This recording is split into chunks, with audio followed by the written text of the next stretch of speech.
Vou me apresentar. Eu sou Rubervânio Rubinho Lima, vindo lá de Paulo Afonso, a terra de Maria Bonita. Então, o que eu vou trazer para aqui não chega a ser nem a 1% do material que a gente pode encontrar sobre cangaço, lampião e cordel, que é o tema da minha apresentação. Eu recentemente terminei uma especialização em estudos literários em Feira de Santana, na UFS. Também estou fazendo uma pós-graduação em gestão cultural pelo SENAC.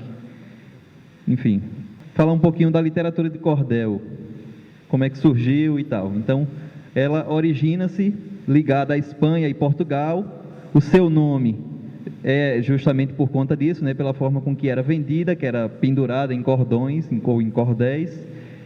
E tem uma característica importante, que ela foi ganhando força na oralidade, nas feiras, nos mercados. Na realidade, ela era feita oral, né? Era criada oralmente e depois reproduzida no papel, prensada daquela maneira tradicional.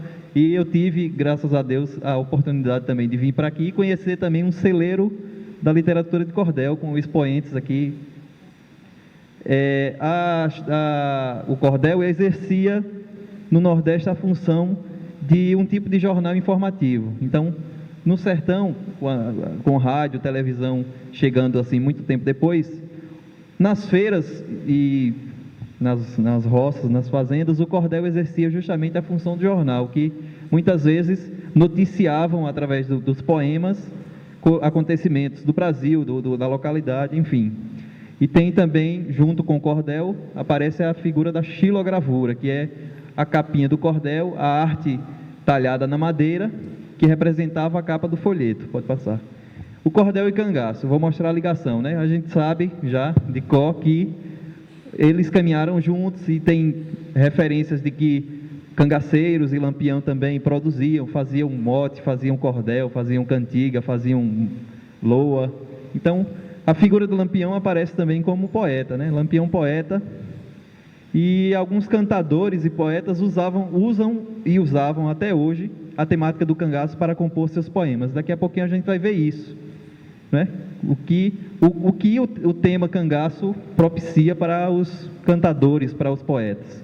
E também isso ocasionou na mitificação do banditismo e do bandido, né? Então, Lampião hoje é mito no Brasil, no exterior, também por conta do cordel, também por conta dos cordelistas que fizeram isso.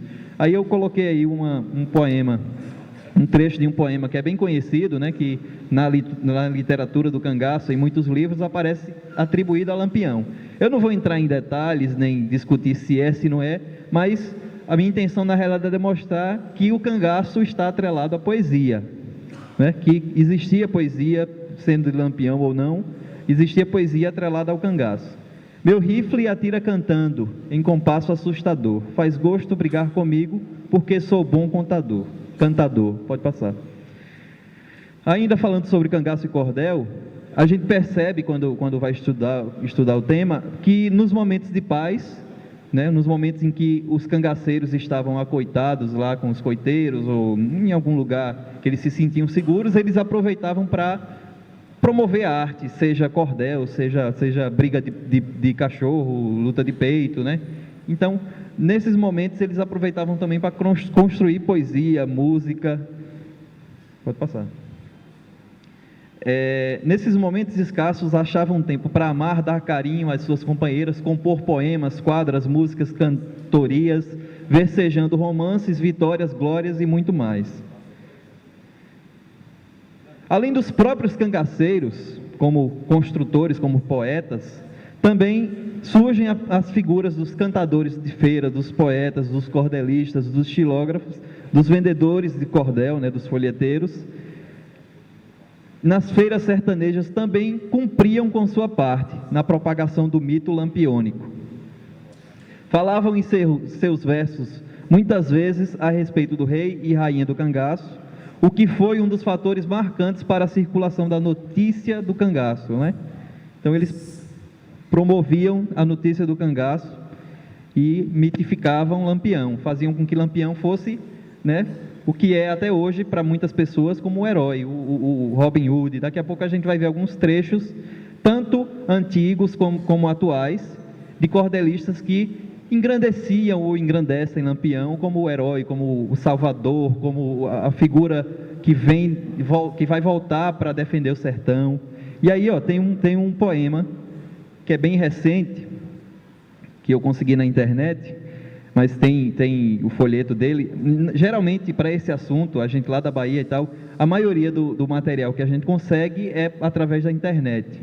E eu tive a oportunidade de conhecer a Lira Nordestina e no SESC também, e colher um material, e agora vou ter um respaldo também para esse lugar, para essa região, que vai acrescentar muito na minha pesquisa, né? Então, aí a gente vê um cordel chamado A Candidatura de Lampião para Presidente da República. Ele coloca numa visão bem engraçada e bem característica do cordel, que proporam a Lampião que ele poderia ser presidente da República, e ele aceita. Então vamos lá ver. Das histórias que surgiram no Nordeste do Brasil sobre um tal de Virgulino Lampião, homem viril, tem uma que ficou fora dos registros da história, pouca gente já ouviu. Me disse que era tanta a fama de Lampião que um cangaceiro seu deu sua opinião. Meu capitão, vós me ser é quem merecia ser o presidente da nação. Pois não é que Lampião aceitou logo no ato e disse em cima da bucha, eu quero ser candidato. E quem não votar em mim só pode ser cabra ruim, eu esfolo, capo e mato. Lá para as bandas de Angicos fuzilaram Lampião, mas acabaram também com os planos da nação. De criar um país novo, calaram a boca do povo, venceu a corrupção. Então, ele mostra que Lampião realmente é o salvador da pátria, o cara que vai... antes desse cordel, que eu vou falar um pouquinho sobre ele, eu encontrei aqui no Juazeiro do Norte, um cordelista bem novinho, né, de 30 e poucos anos, chamado Francisco de Assis, aqui do Juazeiro, né? Eu queria ler um trechinho também do cordel dele, que é A Vida de Lampião, de 2008, do ano passado, onde ele coloca também a figura de Lampião como um herói, como uma figura mítica e heróica. É só um trechinho, só para a gente ver que essa mitificação do cangaceiro, de Lampião, está presente até hoje, né, nos cordelistas, e eles usam essa temática para dizer que Lampião é herói, que Lampião é o verdadeiro herói, que Lampião lutou pelos pobres, lutou pelos sertanejos. O Lampião já nasceu com a alma de cangaceiro, andou pelo meu sertão sozinho e com bandoleiro, causando muita desgraça, roubando muito dinheiro. Mas o famoso herói brasileiro era o nosso Lampião, que defendia ligeiro, tirava a grana do rico, ao pobre dava dinheiro. Então, aparece, né, sempre como uma figura heróica, como uma figura que vai resgatar de novo a ordem do Brasil.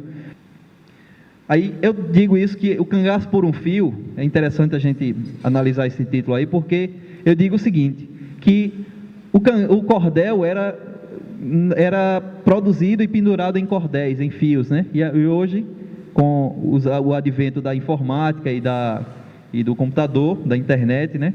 Esse fio agora toma uma nova figura, que é o fio da conexão, a rede. Então, quando eu digo cangaço por um fio, eu quero dizer que o cangaço agora está em outros ares, em outras formas de divulgação, através da rede mundial da internet.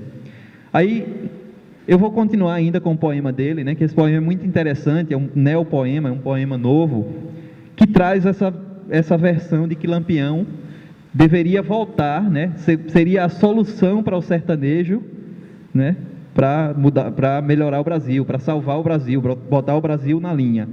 Após o meu capitão, no tempo que era vivo, não temia nada não, brigava em té sem motivo. Se ele viesse agora, consertava numa hora o Brasil das panelinhas. Eu falo sem duvidar, pois Lampião vai voltar para botar o Brasil na linha. Para começar o serviço, vai olhar pelo Nordeste, vai cumprir os compromissos, acabar com a seca e com a peste. Vai acabar com os coroné, vai dar roça para José, tirar da zona Zefinha, e tudo vai consertar, pois Lampião vai voltar para botar o Brasil na linha. Aí ele faz uma brincadeira com a questão da informatização, né, dos computadores, da nova linguagem, que o matuto às vezes né? Tem aquelas palavreado difícil no computador, na internet, e o matuto às vezes não sabe falar. E ele diz que Lampião também vai trabalhar nisso, vai mudar o nome das coisas. O nosso computador vai ficar bem mais maneiro. Lampião vai mandar pôr uns nomes bem brasileiros. HD vai ser discão, mouse rato de mão, monitor vai ser telinha, para ninguém se atrapalhar, pois Lampião vai voltar para botar o Brasil na linha. Os bugs vai ser defeito, desfragmentar é emendar. Antivírus para peito, do jeito que o povo entenda. Suporte vai ser oficina, os game, jogatina, deletar é borrachinha. Nunca mais eu vou errar, pois Lampião vai voltar para botar o Brasil na linha. Os tecno, consertador, assistência é digitório, pois em inglês, faça o favor, esse troço eu não decoro. O software é programa, pois o que nós mais reclama é os nomes das pecinhas. Essa moda vai pegar, pois Lampião vai voltar para botar o Brasil na linha.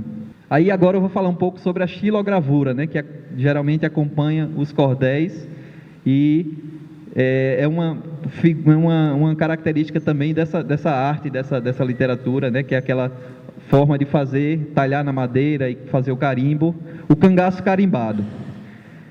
A imagem do cangaço, né, através do olhar do olhar e das mãos dos gravuristas. Aí também é uma espécie de mitificação de Lampião, né? E a gravura tem essa função, né, de chamar atenção para o conteúdo, às vezes por sua forma grotesca ou por sua forma bonita, de chamar atenção para que a pessoa leia o cordel. Então aí, ó, eu consegui catalogar, né, consegui encontrar na internet ou nos folhetos mais de 30 versões de uma obra bem famosa, né, de José Pacheco, que é A Entrada de Lampião no Inferno. Então, mais de 30 pessoas, xilógrafos e cordelistas, retrataram ou reeditaram essa obra de José Pacheco, né, que é um clássico do cordel.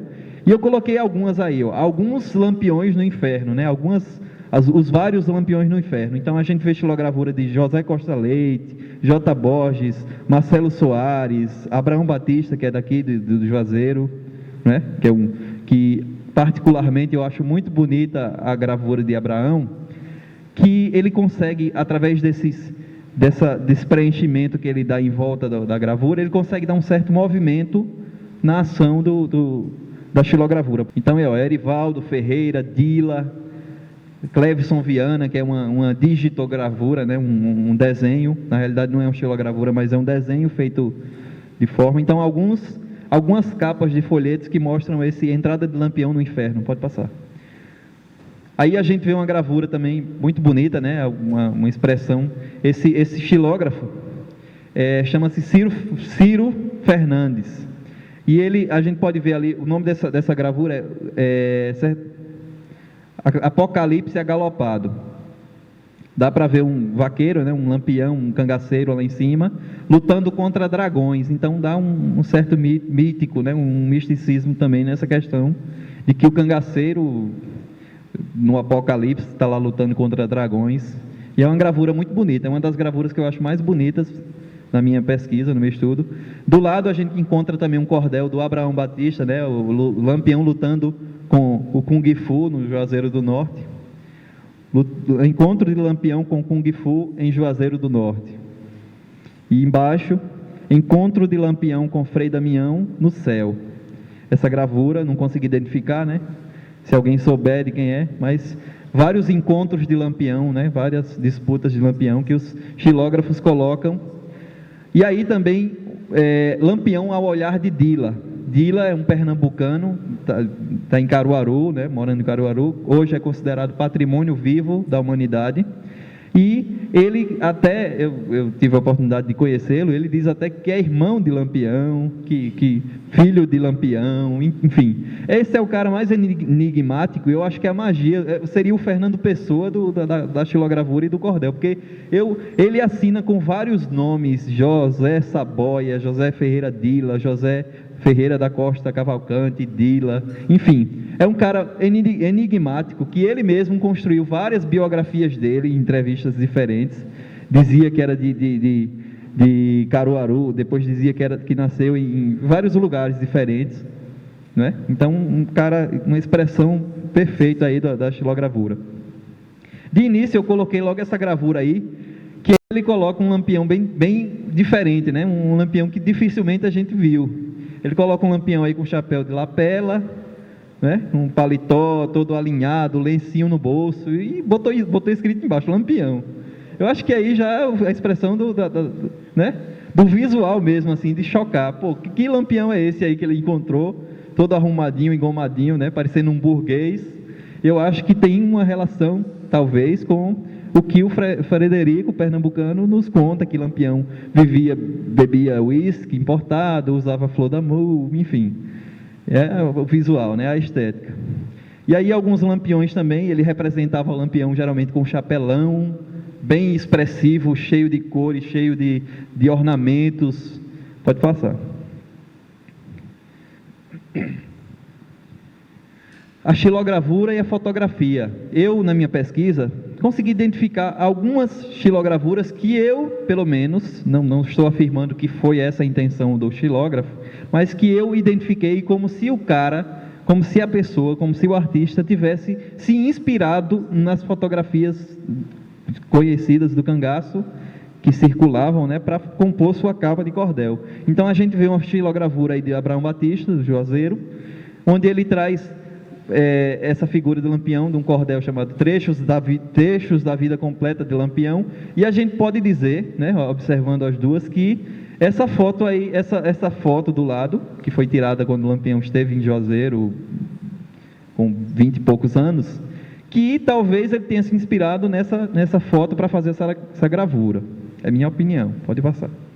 Aqui outra, né, que a gente vê também uma foto clássica de Lampião e Maria Bonita, Lampião segurando a revista Noite Ilustrada, com 2 cachorros de Lampião, né, o Guarani, ligeiro. E eu também identifiquei que talvez, né, o artista estava com essa foto na cabeça quando produziu essa gravura aí, que a gente vê Lampião segurando um livro, uma revista, né, Maria Bonita, os cachorros ali, também de Abraão Batista. Pode passar. E aí, uma expressão do mestre Nosa. Nós tivemos a oportunidade de ouvir um pouco sobre mestre Nosa, né? Fomos visitar o Memorial Mestre Nosa, enfim. Eu acho que mestre Nosa foi um precursor da xilogravura, né? Ele pôde contribuir com muita coisa visual, né, nessa parte, tanto na escultura como na gravura. E aí eu coloquei 2 gravuras, né, que são consideradas, né, bem antigas, de mestre Nosa, para retratar também que ele, em uma edição aí, ele fez algumas gravuras sobre Lampião e o cangaço, que na maioria das vezes ele escrevia só o L de Lampião. Então aí é L de Lampião, M Maria Bonita, né, Lampião e Maria Bonita, e a de baixo, Lampião no Juazeiro. Então é isso.